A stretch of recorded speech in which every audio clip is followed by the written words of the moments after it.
You're welcome to yet another edition of the League of the Genuine Conversations. We have a special guest, a public figure, Vice Chairperson, Private Sector Foundation, Chairperson of Uganda Agribusiness Alliance, former Director of the Food and Agriculture Organization for more than 17 years, former Minister of Agriculture, actually I think the first Minister of Agriculture for this government for many years, a senior citizen. Join me in welcoming Honorable Victoria Sekitoleko. Nice to have you here. Thank you. Pleasure to be here. Yes, and I'm very happy that you are able to honor the invitation at a very short notice because you're one of those people that encouraged us to put up the anti-counterfeit network. As a mother, as a woman, I am sure you have had challenges around counterfeits. But we would like to know from your public service life, did you have back then, from 1986, when you were the Minister of Agriculture, did you have a counterfeit problem in agro inputs? I guess the problem was there, but Uganda did not have a big challenge. Basically because at that time, the ministry approved everything that came in. And it was difficult, if not impossible, to bring in anything we have not approved. I remember one time I was watching TV and I saw a knapsack sprayer being advertised. And this person was actually carrying it on his back and spraying. There was no protective clothing. He was not even wearing shoes. He was just barefooted. That evening I picked up the phone, called the commissioner in charge of crops, and the following day the advert did not appear.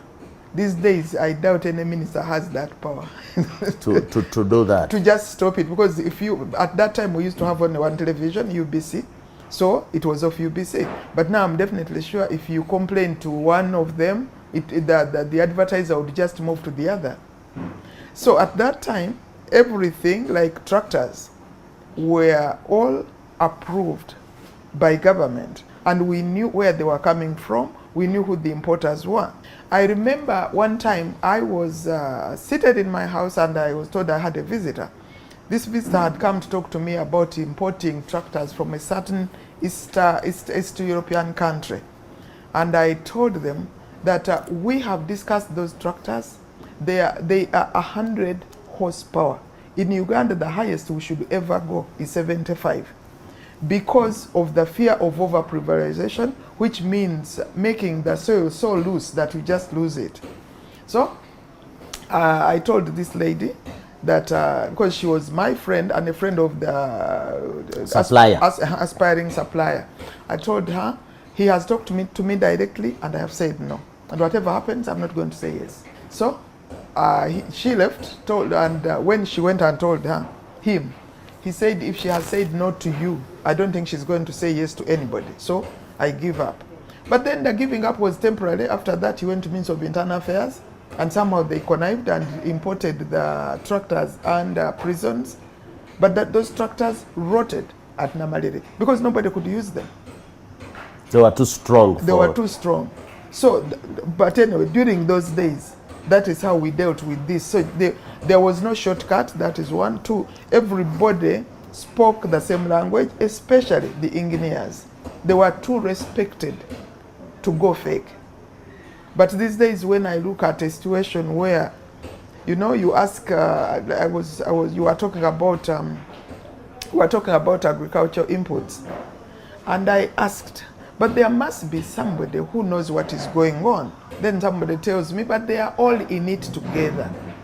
Who are those? The chemists who know what the content of whatever fake it is in agriculture, the power of the machines which are being imported, the coating. Because, for example, now, if you go to any of those shows where, I'm going to name the countries because this is real, Egypt, Turkey, and there's another country. They normally do their show at Lugogo. when you go there, you find they bring some food processors, which look simple and look affordable, but then whatever material they make them from, they put a silver coating. Now, the moment you start processing groundnuts, cassava, or whatever in that processor, the paint peels the off. paint peels off and the people eat it.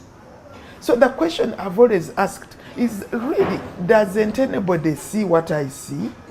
Those shows have not been there for 1 or 2 years, for a long time, and they always bring the same thing, and they always sell. So what happens to the inspection department? Exactly. What happens to standards? That is when I was told that they are in it together. But Honorable, won't somebody say that maybe that also happened during your time? You've just given the example of the tractors which rotted at Namalere. Did you, as the minister responsible for agriculture, cause the prosecution of whoever did that import? I wish I had, but unfortunately, I had left. Oh, they rotted after? They arrived after. They arrived because after. If they had been there, first of all, my IF headquarters would have known what is going to Namalere, and there is no way I would have allowed them to store them there, because this was more or less stolen property. If you are bought from Internal Affairs is there, take them to them. But now, Honorable, the way you are speaking, you give hope, and you look like you're the kind of person who can serve the public. Why did you leave politics? I'm a grandmother, and the job of the grandmother is to give hope. But to serve as well. Why did I leave politics? Yes. I'm a grandmother. My sons were ready to take over the job. To take over the job. But see where you've left us now. We have fake seedlings, they don't germinate. We have, you told me a story of fake bulls. President, what was that story about? It was interesting. Our president visited the Republic of Congo, and he found that there is a certain type of cow, we call it the Sarawel. Sarawel cow. It's huge, it's brown, and it's beautiful, it is elegant. When you see it, you really see 1,000 kilograms of beef walking. So when the president saw it, he expressed interest in this bull, so they sold him one. And I guess it was flown in, because by the time I saw it, it had... It didn't work. It wasn't tired that day, definitely. No. They took a bit of time. Then the bull arrived, and the president let the herdsmen lead the bull to do its work. Now they waited 1 month, 2 months, 3 years, 2 years, nothing happening. So he complained that this bull is not performing. And I told him I would send you experts. I remember Professor Kayanja, the vet guy, went there, looked at the bull, examined whatever, and told him this bull has got brucellosis. Brucellosis. Brucellosis. What when is a that? bull has that disease, it will mount all right, but the cows will not become pregnant. It is like when somebody a man is suffering from, there are some STIs which actually affect the sperm. So its sperms were dead. So while it was a bull in appearance and it could mount and everybody is elegant and all that. So if we can have fakes in the bulls, in the agro inputs and so on, but you're saying that before you used to procure directly from the ministry, I'm sure Yes. you're aware that the government created... But wait a moment, we did not procure everything as the ministry, but we dealt with those people, the private sector, which was procuring. And certified and approved them. Exactly. Because, for example, for the longest time, we have had the Massey Ferguson tractor. We knew exactly who was bringing it, which country it was coming from. So everything was like traceable. So chances of getting anything fake were nil. And this, I can say, is true, because I remember about 1987, Gaza High School was given a tractor from Massey Ferguson. That tractor worked until 2019. That is when they sold it. Like over 30 years, that tractor was still working. Now, if you go for a fake, the story would have been different. Yeah, but I think maybe to the credit of government, they put up certain statutory bodies, corporations, to regulate the control and licensing of some of these inputs. For example, in 2006, I think, they created the Agricultural Chemical Control Board, something like that, to approve. But why is it that despite the existence of the board, you still have inputs, chemicals coming in, even being locally produced and being licensed? Because the board is technical, it is not doing the logistics, it is not doing the customs, it is not doing all that are completely beyond this board. Because right now we have got, what do they call it? When goods are inspected abroad before they are brought in, the containers are loaded with anything but what was inspected. Basically because the inspection stops there. The current board does not have the capacity to inspect everything, especially given how porous Ugandan borders are. Because, for example, one of the worst things that is happening now is in cosmetics. Even if the Uganda government board and UNBS were to control the cosmetics, most of the cosmetics come in people's bags, and others come from neighboring countries, really walking on foot, you know, people's bags on foot. How do you control all that? But how was it controlled before? Because this problem has worsened now. Yeah. The borders of Uganda have not changed. No. The border points, customs points maybe have even increased. Even agricultural production has increased. We are producing more food, but a lot of it is fake. What has hit us? Is it a moral issue? Partly it is moral, but partly it is the opening up of the artificial borders. Because previously, let's say before the digital era, most people didn't know certain things existed. So once you know, the next thing you find out is how can you access it. The moment you sort out how you can access it, somebody already has cited business. So as far as this person is concerned, he has got a consumer, and she will do whatever it takes to make sure that you get that product. If, for example, you find out that this product actually works, and this is a genuine product, then I come to you and say, you want this product, it costs so much, but I have this one, it's not really the real thing, but it also, do you know there's that advert which says byonna bikolanga someone? Yeah, but it will also work. Quite a number of people will opt for the cheaper one, basically because I saw Fred using it, and he was showing off. Now I'm also in the same league, not knowing that I'm poisoning myself. And when it comes to us farmers, the situation is even worse. Because let's say if you are buying a drug to kill the ticks, and I tell you that this is really not the Gamaxone you are used to, but it also works. Okay, you take this drug, and maybe for the first day, because the ticks are shocked with this new drug, they fall off, but they just fell off. They did not die. And since the cattle are still in the same place, they'll come back and come back even in bigger numbers, while the seller has completely disappeared. Or if he's an established shop, because most of these fakes are actually in established shops, if you go back and tell him that so you sold me this stuff, first day it worked, but then a week later I saw even more ticks. You didn't apply properly. Add more. Add more. And besides, it is raining too much. You should not even dip just twice a week. You had better either spray or dip every day. So you try, not knowing that you are poisoning yourself. Because in quite a number of cases, they will not tell you that while you have been using the other drug, which does not fume a lot, this one causes a lot of fumes. So if you are like 10 meters from that wherever you are spraying, this and this is going to happen. So you go, spray more often, use a stronger dose, and you are even closer to make sure that every part of the cow is sprayed. So here you are destroying your farm, yourself, and your farm. What is the effect of misusing or misapplying those acaricides on the ticks? What is the effect on the human health? What is the effect on the meat? What's the effect on the milk? For me, my biggest worry are the children, the babies. Because we tell pregnant women to drink a lot of milk because they need the calcium in order to build their bones. And then when you are feeding the baby, we encourage you to drink milk. And when you are weaning the baby off the breast, we tell you. So you can just imagine this child, while she was still in the womb, we were feeding her on this poison. We give birth to her, we give her breast which have been breast milk which has been adulterated with this chemical, and then 6 months later we give her the full dose of this chemical. Are you saying when the mother takes the milk with the residues of antibiotics or whatever, pesticides or contamination, doesn't the digestion clean it out? Not completely.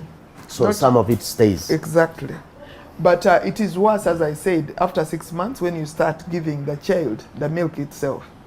You know, there's that advert which says breast milk for baby, cow milk for calf. I wish people knew what we are doing to our children. You know, under no circumstances, men from certain parts of Uganda are supposed to be tall and elegant. People like you. Because there is no reason why a Msoga man should be a short man. It comes from what they ate. The environment, the food. Environment. You know, when you see the Sudanese, South Sudan, they may be whatever we want to think of them, but you see how tall they are. And they are tall in every part. I want every Ugandan to hear that. The Sudanese, you may be looking at them, I don't care how, but because most of what they eat is still natural, you can see how tall they are. That was the same with our men from the north. Now, when you find somebody from Lang or somebody from Gulu who is less than 5 feet, you are like, are you fake? But it is all because it's eaten contaminated stuff.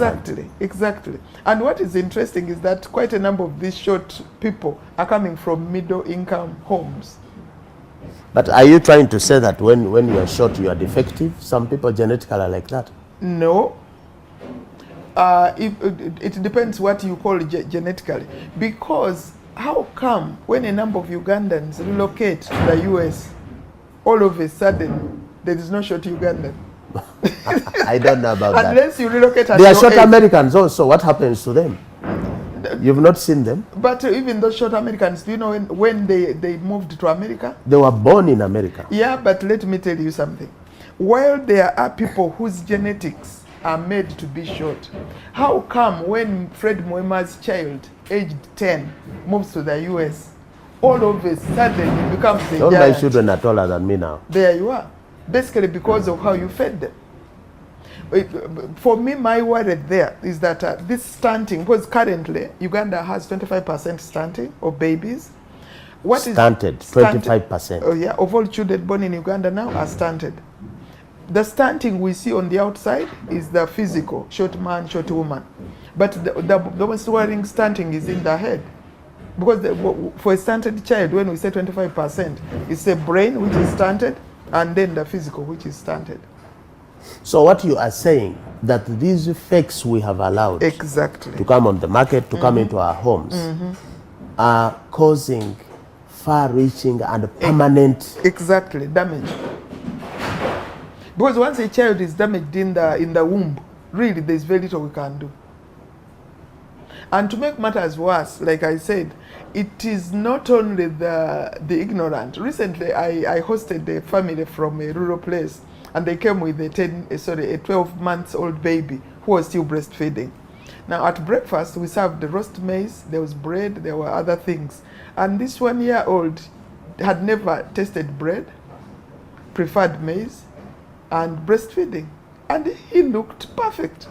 But if I had had people like you, your child, of course, would have gone for bread. Have gone for bread, yes. But now all these things you are lamenting. I'm going to say you are lamenting. But how can a whole chair of the Uganda Agribusiness Alliance lament? You've been chair for many years.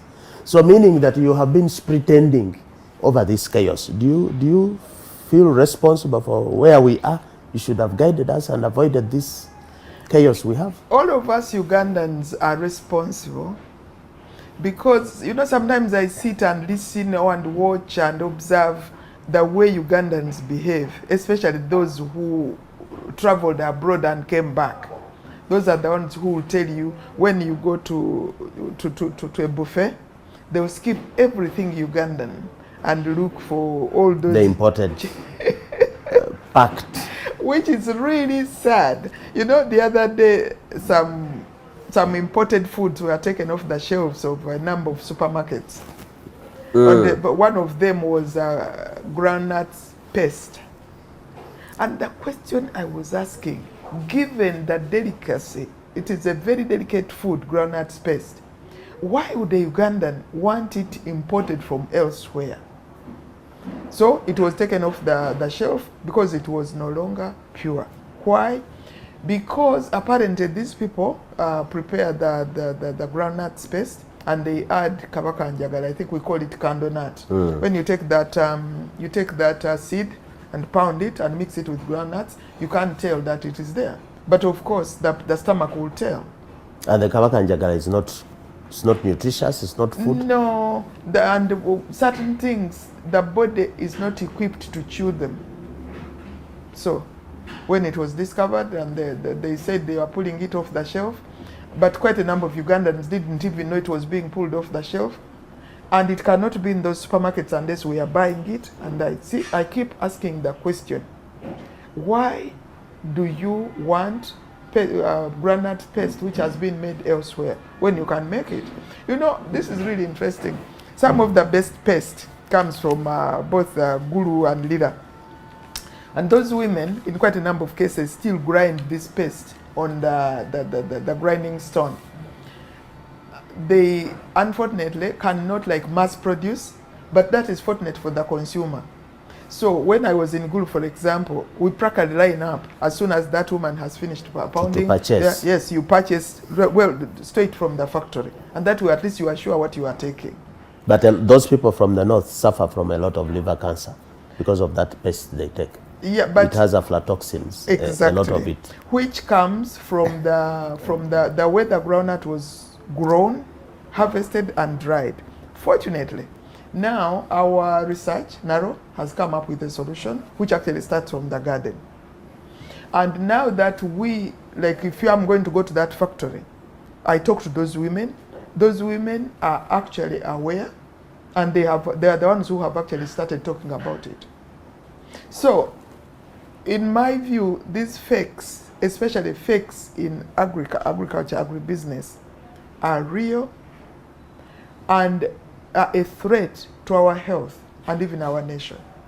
Ugandans are proud that we eat organic, we eat what we produce, but not if you are spraying with those things you don't understand. Not if you are using those machines to process, which actually peel off and go into your sauce. We need to take a break here. Those are the words of wisdom. You like to call yourself, not to call yourself. You say you're a grandmother, so you're giving advice. When we come back, we shall have more discussion with the Honorable Victoria Sekitoleko to find out whether we are living or living dead, because apparently the picture that she paints is a bleak one. Everything is probably in a mess. Who is not doing their job? When we come back, we shall continue the discussion. Welcome back to our second segment of this interview. Our guest of the month, we are hosting Honorable Victoria Sekitoleko. Before we went for the break, she had painted a bleak picture about what it is we are doing, especially in her pet subject of agriculture, where we are failing right from the time of producing the food to putting it onto the market. Yeah. But again, because you are a person who is in a position of responsibility, despite the fact that you're no longer a serving politician, you are a vice chair of the Private Sector Foundation. Yeah. Somebody out there could be wondering, but all these things you're talking about, you have a chance to move some things through the Private Sector Foundation. Are you saying the Private Sector Foundation is helpless? It cannot do anything to avert this crisis? No, not really. One, the Private Sector Foundation is now working hand in hand with UNBS. Recently, when we got some money from MasterCard, part of the money actually went to UNBS to make sure that we make the setting of standards and abiding with the standards affordable. Because when we ask our members, especially the small ones who we hope will grow to become big, they will tell you that they cannot go to UNBS because it is very expensive. So we asked UNBS, what what do you need the money for?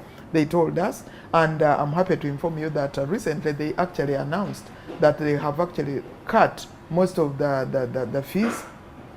Because fees for what? For registering with UNBS. Because in order to register, UNBS will have to come and inspect you and see where you are producing, what you are producing, how you are producing it, for who. If, for example, you are producing biscuits from your factory, they'll be coming to my mouth. The standards are really different from if you are producing groundnuts, which are in the shell. You are just putting them in a sack and sending them to me.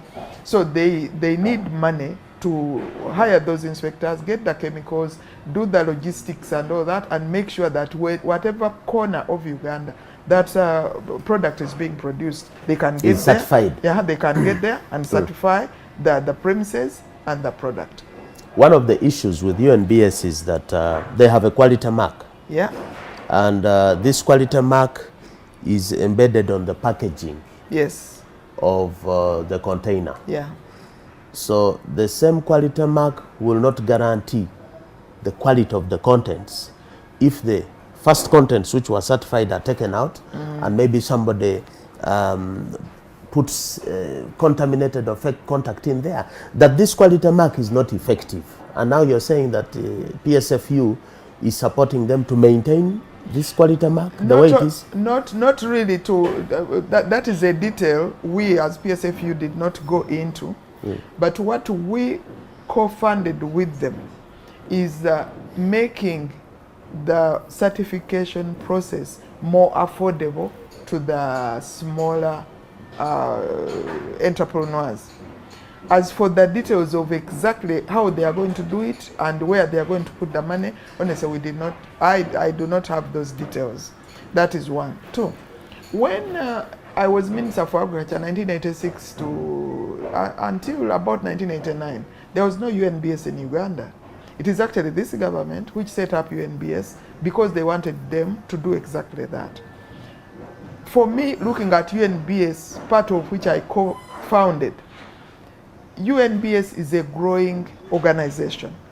Therefore, people like you should keep giving them feedback so that they keep improving. That is one. Two, even national bureaus of standards of other countries which have been there for 100 years are still improving. Basically because every single day there's a new product. And that new product will not normally have the standard. They have to set the standard. They have to ensure that everybody abides to that standard. So UNBS is a growing organization. It's still work in progress. But exactly. during the crisis we had with Kenya when they rejected our maize, yes, UNBS passed a notice requiring all maize millers to get registered and approved. But we were able to check shortly after that, and the deadline was given. But many of the maize millers up to today are not registered, more than half. They are just operating. So I think that there's a problem with enforcement, execution. Don't you agree? UNBS has a problem of enforcement. In my view, I don't think the main problem is with the enforcement. In my view, that the real problem is with consumers.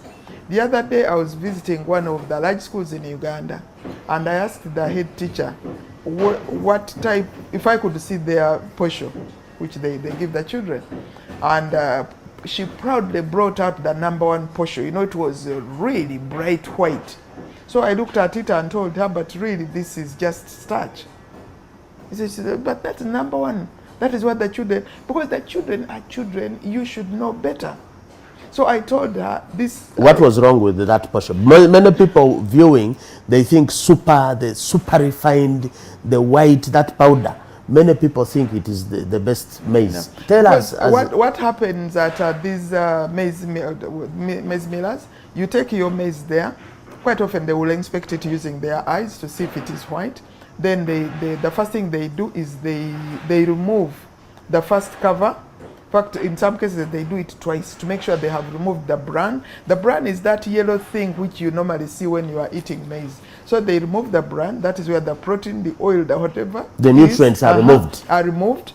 Then the coat, the outer coat, which is good roughage for your stomach, is also removed. And they leave the bright white part, which is just pure starch. The inner part. Exactly. Then they make your posho. When you go to organized maize millers, when they are making that super, the one where they remove all that, it is more expensive. It costs right now, it is going for about 5,000 shillings. What is more expensive? The starch, where they have removed the bran and the coat. That white fine thing. Yes, that white fine thing. Why is it expensive when it has no nutrients? Basically because it costs money to remove the coat and then the bran. Then somebody will proudly tell you that the maize bran and is for the chicken, the pigs, and the cattle. So, as humans, as clever as we are, we give the nutritious part of the maize to the pigs and the cows. So, who is more clever now? That's the question. You know, you asked me if we are living dead. We are not only the living dead, but we are really the living ignorant. The living ignorant, just waiting for burial dead. Exactly. But dead already. Because you are what you eat. Now, if you are going to eat that starch, and then you keep telling me,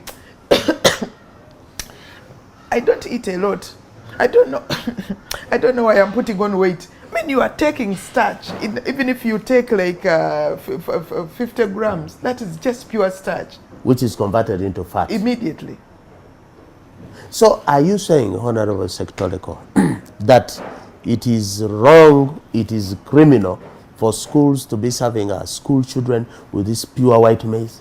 I am saying it is criminal, but I'm saying let us get rid of this ignorance. How? I've told you, NARO has come up with a solution to aflatoxin. Apparently, it has to be applied when the maize is still in the garden. You kill the aflatoxin from there, then you dry this maize properly. Then when you get the maize meal, you clean the maize and mill everything. When after this interview, I suggest you go buy yourself a number, we call it number 3 maize flour. You'll find that it tastes a bit like what comes from Kenya, because some of the Kenya maize flour tastes different, basically because they don't. It's more rough. Exactly. And that is what is best for you and for your children.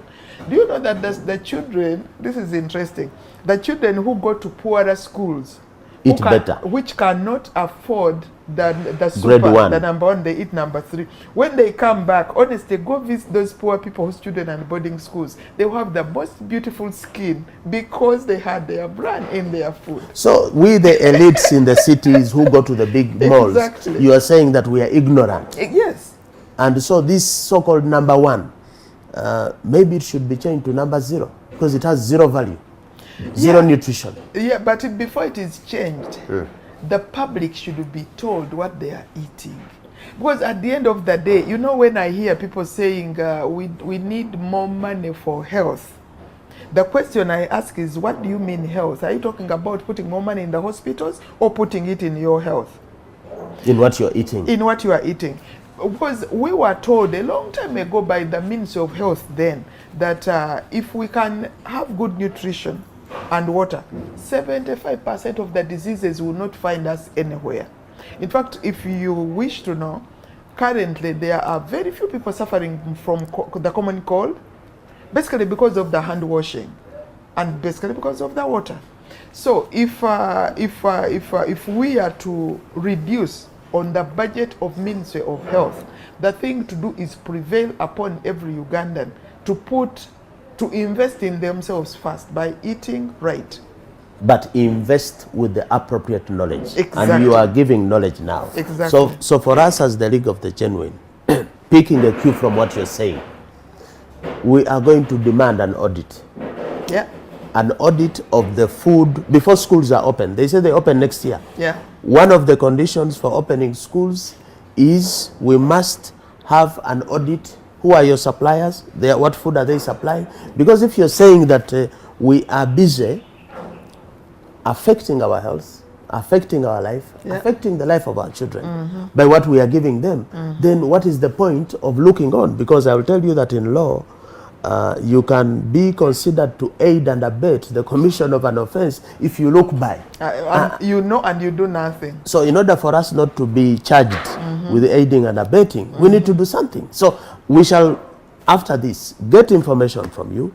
Let's write to the Ministry of Education. I hope they take the information. But maybe they are part of the problem. Let me tell you the shortcut. Inform these children to demand. Inform the children and the parents. Yes, to demand. Because I remember when I was at school, we used to eat, our teachers used to eat what we eat. And they would actually tell us, today we are eating this because you are young girls, you need to grow, you need to mature. So it was not like they would, it was deliberate. So even now, the feeding of the children should be deliberate. But Honorable, our culture, you know how children are brought up here. We have a culture of respect, it is in discipline, if a child speaks up and so on, and you causing a revolt in the home. The culture here is, I think we also have a saying that you cannot look, I don't know how it translates, you cannot look at an elder in the eye, or you have to talk while looking down. So how are you expecting, where we have this predominant culture, how are we expecting the children to demand? When they leave school, they can demand, okay. But at home, the father, the mother will proudly buy grade 1 maize, the white one. Yeah, but if you have a child at home who has been sensitized, you come with your number 1 and this child says, oh my God, you are going to kill the whole family. You are like, what is happening? You'll pay attention. Yeah, you definitely pay attention. And he will tell you, today I'm not eating posho because I want number 3 and you have brought number 1. You're like, what? You go back to the shop and number 3 is 2,000 shillings. Number 1 is 5,000. So you are like, this kid must be joking. You bring the number 3 and it gets finished in a day or 2. You go back and you are like, eh. But that is an irony, it's a paradox, because usually more expensive things are of better quality. In Uganda things are different. Things are different. Yeah. So for me, my wish is that every Ugandan knows what we are talking about. Before we leave the posho and we leave the dining room, let us talk about the vegetables. Currently, we have COVID, and everybody is being told to consume a lot of vegetables and fruits. And these days, the breeders have come up with the most beautiful nakati, beautiful dodo. You go to the market and it's looking so beautiful. Tomatoes. But then, when you push backwards, you ask to visit this person who is delivering the nakati, and he tells you, I live here at about 5 a.m. You are like, okay, I'll be with you at 5 a.m. You think you are going to the garden to pick the nakati, and he says, no, I picked it last night and it is in the river. So in the river? Yes, they pick this nakati, put it in sacks and put it in the river in the evening. So in the morning, I think about 4 a.m., they load all this nakati straight from the water, looking so beautiful, really glistening, and they go to the market. You get there, especially if you get there at about 7, 8 o'clock. Oh, it is looking beautiful. Now, so they bathe the nakati? Yes, they bathe the nakati. But when you What's wrong with that? When you look at the river where they are putting the nakati, the water is practically black. But for them, for the nakati, it is water. So they get it out, shake it a bit, and it is looking beautiful. But even before that, these days nearly everything they plant, the first thing they buy after the seeds is the spray. You don't know when this nakati was last sprayed. Now they sprayed it maybe yesterday or the day before. Then they have dipped it in that pond. Then you take it home. Have you noticed that most maids, our kitchen assistants, don't eat greens? So they don't care. She'll pick these greens and put it under the seat. They don't eat because it's a delicacy reserved for the boss. No. Yeah. Most of them will tell you, Biantama, that is why I left the village. So when they serve, let's say if you are serving in the kitchen and she is putting the food on everybody's plate, she will not put it on her plate. Not because they are not enough. Even if the vegetables are left in the plate, she will not eat them. They just... So are you advocating? Ignorance. Are you advocating against? Because we haven't told healthy living. These days people are into healthy living, the exercising, vegetables. Now you're pushing us away from vegetables. No, I'm saying you are not too weak too tired, too old to grow your own vegetables. Most of you, especially you middle-income people in Kampala, you have got those wonderful compounds. It takes like 5 by 5 feet of space for you to produce enough dodo to feed your family every single day for the whole month. And most of you have got a quarter of an acre, a whole acre, which you are living on. And you are suffering with trees. We are throwing parties there. Yes, cutting the grass every now and then, making noise for your neighbors. Why can't you turn that into your healthy garden? And especially you lawyers, eventually God help you, I can see you becoming a judge. When you become a judge, you are going to need to do a bit of exercise. Now, if you are planting these vegetables and you dutifully go and inspect, that in itself is good for you because you are breathing in the oxygen directly from the vegetables into your head. Especially because now, they take in carbon dioxide and express oxygen. Exactly. And apparently it gives you a lot of happiness when you go into the garden and harvest something. That is the way we are made.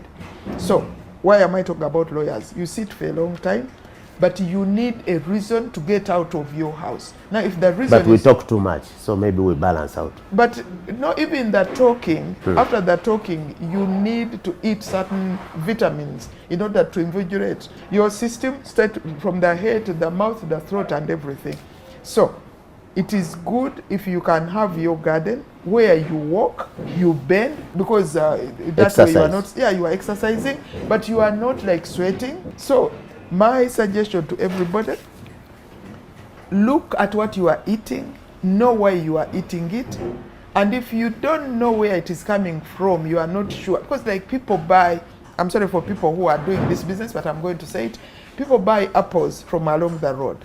Now when you buy those apples, you find that there is gloss painted on the apples, because those apples travel thousands of miles before they get to Chira Road where you pass. We have to paint them so that we keep there is paint on the apples. Exactly. You buy it today, it is glossy. You buy it on Friday, it is glossy. But they are packed in boxes. Yeah. No, they get them from the boxes. Yes, and then they put them in the from Egypt, South Africa. Now, out there, both those two countries paint their apples in readiness for sale. So when you go to buy, you find it shiny, as opposed to a natural. If you get a poor, I call it poor, apple from Kabali Rukunjiri, where they are growing them now, and you compare it with this one from Kamocha. This one has some preservative. Near the police, you see that this one is very, very shiny. What will surprise you is when you bite into it, because we advise you to eat the skin. The skin does not taste the same as the one from Rukunjiri. It's basically because they have painted it with that gloss in order to keep it shiny. And that preservative is dangerous. Very dangerous. It is not supposed to be eaten. You saw recently. And you rich people buy all those apples and proudly arrive home taking to your children. And put in the fridge. Poison. Recently I saw a report from South Africa. There is a packaged apple juice called Ceres apple and orange. Yes. They withdrew it from the market because they were saying that they found a lot of pesticide residue. Exactly. But can I ask, why would you, Fred, be buying Ceres from the supermarket? Really, coming from Busoga there, the mother of all oranges, tangerine and lemons. We have got honey. Squeeze your juice, fresh juice, put your honey. And take. No, because of modernization. What is modernization? We can count modernization, your fridge as part of modernization. Get somebody, maybe on a Saturday, to make this juice in maybe 5 different bottles, put them in the fridge, get out one at a time. If you are in a hurry, do it like that. But have something you know, rather than going for whatever you find. And when you people get visitors, you bring these things out proudly. Fortunately, it is beautiful to be old. For me, I would tell you, I'm only going to drink water, and in any case, I brought my water. I see even you came with your own water here. Yeah. But you are saying we should plant. The elites, those with gardens, should plant. But and eat planting these vegetables, there are a lot of seeds, vegetable seeds that are sold on the market. Of course, many are fake. But my question now, I'll be moving you to genetically modified maybe their seeds as well. Some people think that genetically modified foods or seeds are fake. Should we be planting these, are they hybrid? Are they those genetically modified? Shouldn't we look for the original orange seed from Busoga, not this one sold in the... The problem with genetically modified systems is that most people who talk about them don't have a clue what they are talking about. That is one. Two, many of Ugandan middle income people have been abroad. When you go to countries like New Zealand, Australia, Germany, whatever, quite a number of their stuff has been modified. And they will not come to your dining table and tell you that while you are going to eat this, there is this type of wheat and there is this type of apple. No, that is one. And that is the least important. The most important thing is this. Every single day you will hear adverts being made over the radios. You are going to plant cabbage. This is the drumhead cabbage. It is the best. It will be big. It is this and the other. And nobody ever asks, is it GMO? Because in Uganda we do not have a law which allows us to ask. All we are doing, like with the tomatoes, we used to have... No, we have the Access to Public Information Act. You can ask for this information. Yeah. But anyway, go on. Yeah, while you can ask, there is no law prohibiting me from importing GMOs here. So you can ask and I'll tell you it's a GMO, then what? So what should be done is, first of all, we should pass that GMO law for a completely different reason, not because I want anything imported or whatever, because now that we are promoting scientists, I would like us to have our own scientists who I can take aside and say, you are my son, I took you to school, is this safe? And knowing that... Ask them, exactly, because they are experts. Ask my expert, instead of asking the poison guy, the guy in charge of poison, to tell me if the poison will kill me quickly or slowly. The vendor, the one who wants to make a profit. So the reason I want this bill is so that our young people can have the courage, can see the light, in order to go and study GMOs, in order to protect us, Uganda, against GMOs. For now, it is like when somebody says, oh, don't train the army because they may kill people. We need... but they can protect as well. Exactly. We need to train these people so that they can understand. But to take they should be the ones to understand, explain to us, and we trust them. So people want to know, are genetically modified seeds or foods counterfeit or not? No. First of all, let me say this. There are genuine GMOs. But the counterfeit industry is not sparing any part. It is faking. GMOs may have their own scientific issues. But then the faker comes and also fakes the GMOs. Exactly. Oh, so GMOs on their own are not dangerous? No. I'm not saying they are not dangerous. In fact, what we say about GMOs is that if, let's say, I'm going to feed you on GMOs, I need your consent. You need to know that this is GMO. That is why some of those products which are in our supermarkets, which are GMOs, are clearly labeled that they are GMOs. Are the vegetables GMOs? The seeds, were they GMOs? The cabbage, the onions? Oh, wait a moment. Most of the seeds, for example, most onion seeds in Uganda are imported. So they are GMO? I don't know who is checking to see if they are GMO or if they are not GMO. I don't know. Same with the tomatoes, because as you know, by now, there are so many different types of tomatoes in Uganda. If some of them are GMO, I don't know. Basically because that bill was not passed into an act of parliament, and MAIF does not have the door to close to GMOs. So we are basically there, free for all. Yes. We don't know whether... We did not only open the door, we took it off the hinges. So everybody... You go to open the door, you take out the hinges. You go with the door. We need prayers. Unfortunately. We must end this, but I cannot end without talking about another area which is very challenging, the marriage institution.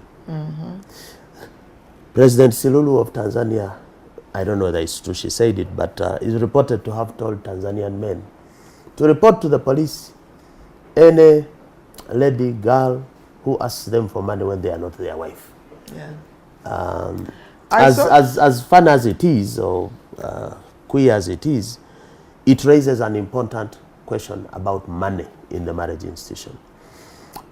To what extent is money contributing to the collapse of the marriage institution, or even contributing to fake marriages?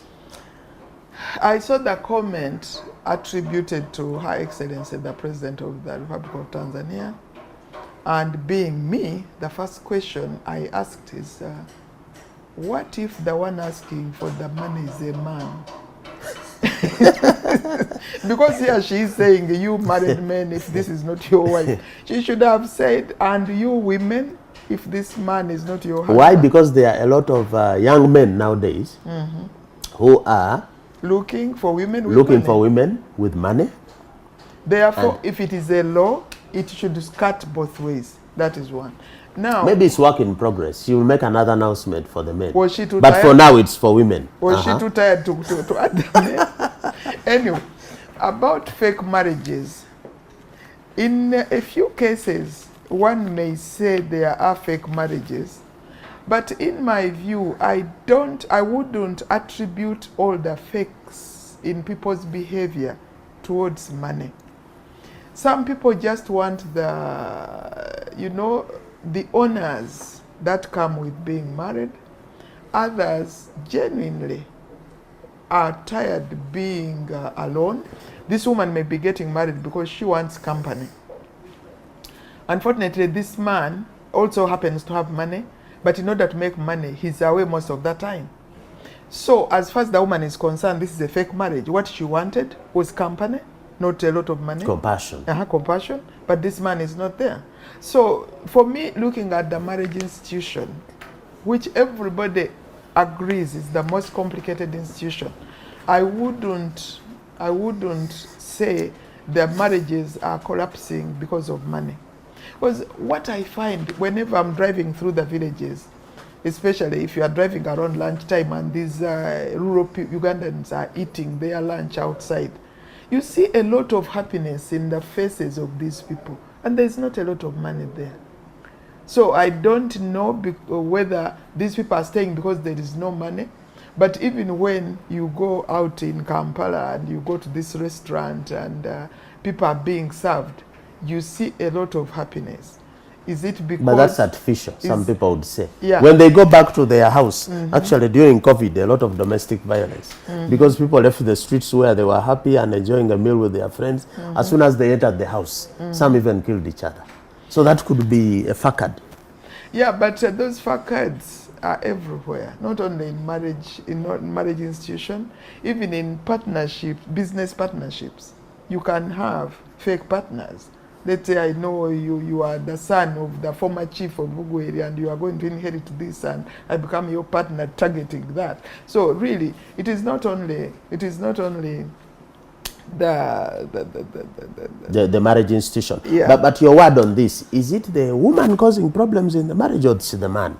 I know you can be objective on this. No, I'll tell you the truth. It is the system. It is the system. Because you give birth to a boy and he grows up, he turns 30, and you are waiting to see a girl.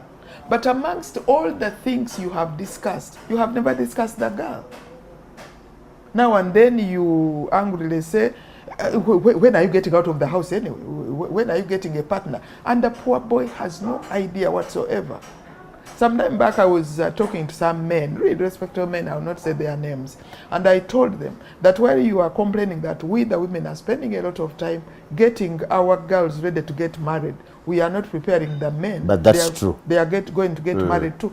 But Fred, I have never been a man. I don't know how to prepare them. I don't know how you proposed to your wife. I know what to tell. But you have never managed a man. You've been in the institution, so you know what the man needs, therefore you can guide it. But if I was a boy, I would respect more and better what my father tells me, rather than my mother telling me from the angle of the girl, and then I start guessing. Children are very close to their mothers. You know that. So men, they don't listen to the dad. Men, you are not going to get away. Don't be fake dads. Don't be counterfeit dads. Do your job. bring up this boy and maybe, and tell them. Yeah, maybe we should go back to that system where, you know, among the Bamasava, when a boy turns, I think 15, they have that day when they do the circumcision. Of course, the reason it takes so long is that that boy is supposed to visit nearly every relative along the way.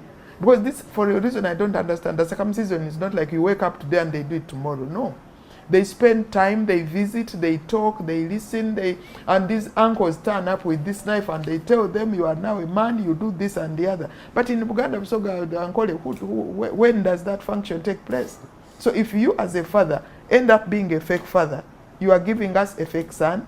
We, the women, the grandmothers keep looking, this boy.